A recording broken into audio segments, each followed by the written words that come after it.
Bonjour, Jean Desmaisonnés. Avez-vous déjà eu l'occasion de côtoyer dans votre communauté chrétienne un catéchumène?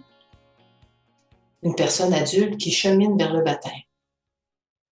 Si votre réponse est positive, vous avez pu être témoin de certains rites à l'Église, comme l'entrée en catéchuménat, ou les scrutins pendant le carême, ou encore un baptême d'adulte à la veillée pascale.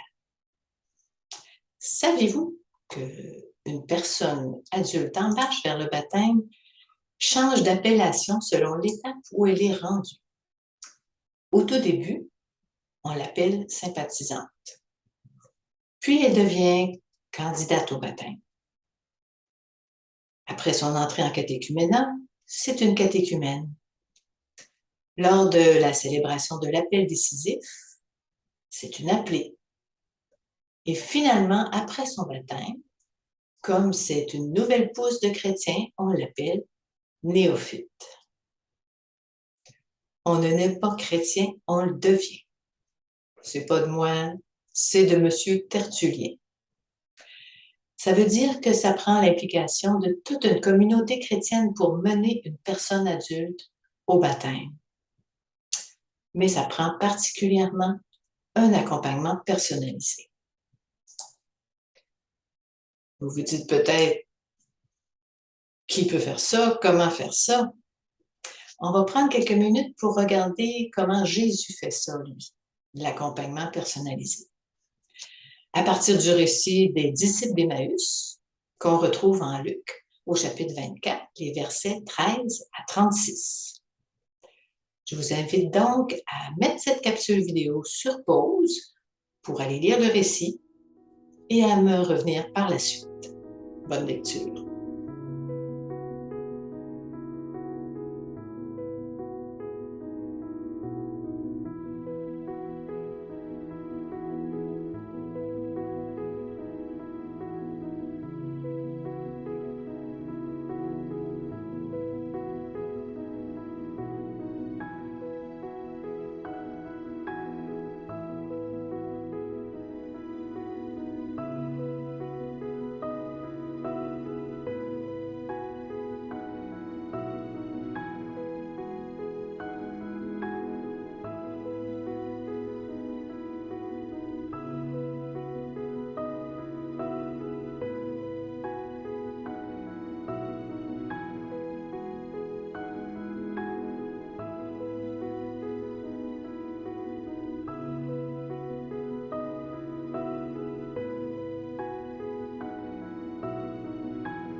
Alors, je vais simplement cibler les versets qui nous intéressent. Tout d'abord, au verset 15, Jésus les rejoint et fait route avec eux. Donc, s'approcher et faire route avec. Au verset 17 et 19, Jésus les questionne et ensuite, il les écoute.